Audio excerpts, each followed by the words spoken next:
Olá, a gente está aqui para falar referente à AGE. Primeiro de tudo, feliz 2025 para todo mundo. Leonardo, bom 2025. Bom Espero que seja um ano 2025. mais leve Sim, e que para fundos imobiliários seja bem melhor com do certeza. que 2024. A gente está gravando aqui para falar referente à AGE, que a gente está solicitando a votação dos cotistas. Existiram várias dúvidas, a gente vê os feedbacks de vocês, a gente acompanha, então a gente está aqui para esclarecer e tentar ser o mais transparente Claro. possível, como sempre. Eu espero que o som esteja melhor, porque a gente, do último relatório, a Ficou gente ruim. recebeu vários comentários, então estamos melhorando e os comentários de vocês são sempre super bem-vindos, tá? Bom, Nardi, a intenção aqui, essa gravação, é para deixar tudo de uma forma mais clara, mais transparente e tirar alguns pontos que surgiram, algumas dúvidas sobre o que a gente está pedindo para votarem, né? A primeira mudança que tem é adaptar o fundo a CVM 175, que é uma questão maior que a Telos, tá? Então existe essa mudança que a gente já está prevendo e algumas alterações a gente solicitou. O primeiro ponto, eu vou passar um a um, eu acho que dá para falar de uma forma macro, mas eu acho super importante a gente explicar o porquê que a gente está fazendo essas solicitações e essas mudanças. A primeira é por que o fundo vai aderir, vai poder ter hoje um fundo exclusivamente properties, que são lajes corporativas, e por que a gente coloca a possibilidade de investir em galpões, outros ativos focados em healthcare e data center. Por que isso? E qual que é a visão da gestora? O que a gestora está pensando com isso? Sim. Bom, Bia, acho que o principal que a gente pensou agora nessas alterações foi realmente, a gente está todo o tempo aqui quebrando a cabeça como é que a gente consegue melhorar a rentabilidade do cotista. Eu acho que a gente tem conseguido fazer isso com maestria, conseguimos aí entregar um bom resultado, um bom retorno, mas a gente também é muito pé no chão e a gente sabe que o setor de laje corporativa é um setor difícil, não porque a gente não sabe trabalhar com ele, acho que pelo contrário, estamos trabalhando super bem. Mas a gente precisa também deixar o regulamento do fundo um pouco mais flexível se a gente quiser fazer o que a gente gosta de falar, né? Que seriam ajustar as velas do fundo. A gente já até falou uma vez sobre isso, uma carta que a gente fez aos investidores, que é justamente deixar o fundo com um regulamento flexível para a gente poder adaptar tendências de mercado e mais do que isso, né? A gente não perder oportunidades. Eu acho que a gente, como todos sabem, a Telos é uma casa que tem quase 6,5 bi sob gestão e a gente tem muitos ativos que são desenvolvidos em private equity. Então, assim, dado que a gente atua em toda a cadeia do real estate, a gente muitas vezes tem acesso a deals que a gente não necessariamente tem como colocar no TEP e que no fim seriam muito bons para os investidores. Então, além disso, a gente sabe que a tese do nosso fundo ela vem sendo bem sucedida, a gente teve um ciclo de desinvestimento, tivemos um bom ganho de capital e a gente vai conseguir fazer isso em outros ativos e a gente vai continuar fazendo, né? Eu acho que o principal ponto da gente ampliar um pouco o leque e o escopo do fundo é justamente para a gente poder adaptar a períodos que, por exemplo, a laje corporativa a gente sabe, né? Teve uma pandemia, é um setor que sofreu.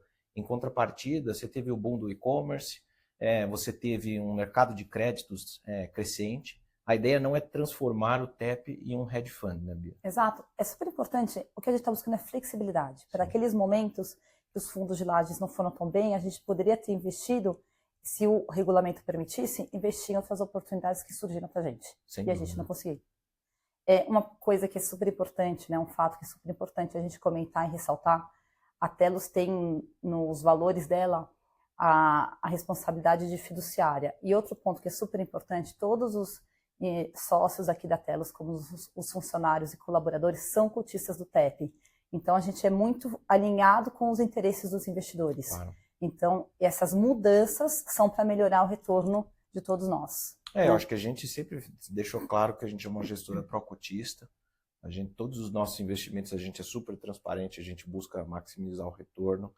E eu acho que isso daí, na verdade, é mais um passo que a gente está fazendo para deixar, primeiro de transparência, né? A gente está vindo falar aqui abertamente, sem nenhum tipo de problema, de que a gente pode fazer essas alterações, que a gente está fazendo essa alteração no regulamento, mas mais do que isso, né?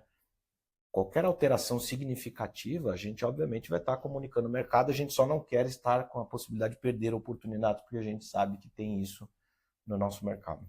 Agora, esse é o primeiro ponto, que era referente ao tijolo em si. Agora vem a questão dos papéis, que a gente abre do tipo a possibilidade de investir em CRI, de investir em FI, investir em ações.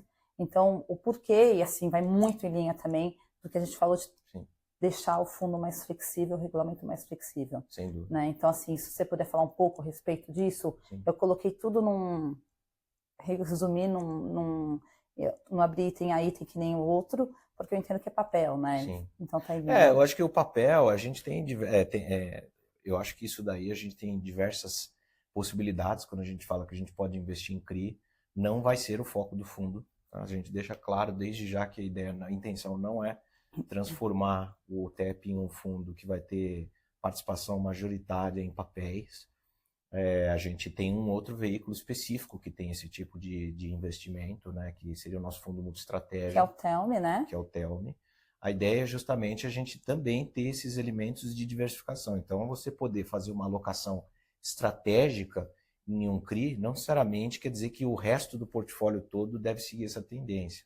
A gente é muito bem definido de que esse é um fundo majoritário de tijolo. Né? Então, a gente é um exemplo muito bom, por exemplo, a gente pode ter um desinvestimento, e alguns outros fundos fazem isso, inclusive, né? Você pode ter um desinvestimento e aí o fundo ele passa a ter caixa. Né? No momento que ele passa a ter caixa, o que a gente pode fazer? A gente pode honrar com algumas obrigações nossas, como, por exemplo, quitar um CRI. E a gente deixou isso bem claro, né? Inclusive na nossa úlima alavancagem aqui. E muitas vezes pode ser que o quê? Momentaneamente não vale a pena a gente fazer a quitação do CRI. Por quê? Porque vai ter uma multa, por exemplo. E a gente poderia muito bem tentar comprar uma parte de um CRI com o dinheiro para tentar equalizar as despesas financeiras, né? A gente poder trazer algum elemento adicional de diversificação no fundo. A gente até, lembrando, a gente fez isso quando a gente tinha o CRI, que era parte do CRI do São Luís, que a taxa era tão boa que a gestora que tinha o CRI falou, me pré-paga sem multa. Então, naquele momento, se a gente tivesse caixa, você investe em outro CRI. Exato. E não pré-pagava aquele lá que estava com uma taxa menor, você investia no CRI. Então, é isso que a gente poderia ter feito na época, só que a gente não poderia fazer.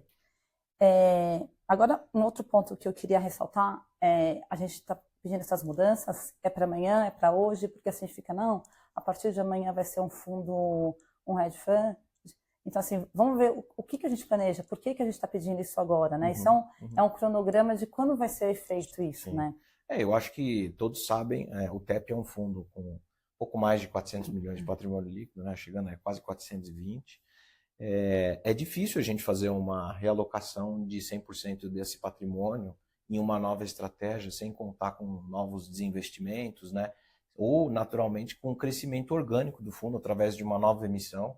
Então, a gente, na verdade, está preparando o terreno, né? A gente sabe que a gente está num ano desafiador, apesar disso, a gente tem uma perspectiva muito boa para o fundo, né? A gente abriu já o guidance aí no nosso último fato relevante, vamos soltar agora também no nosso relatório gerencial.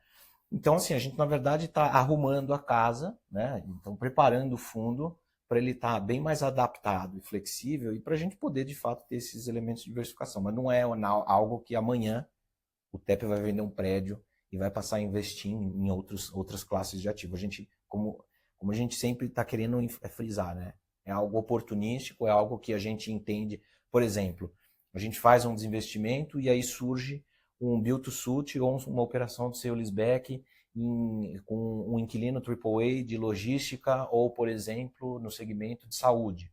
A gente tem esse tipo de inquilino dentro dos nossos fundos privados, por exemplo.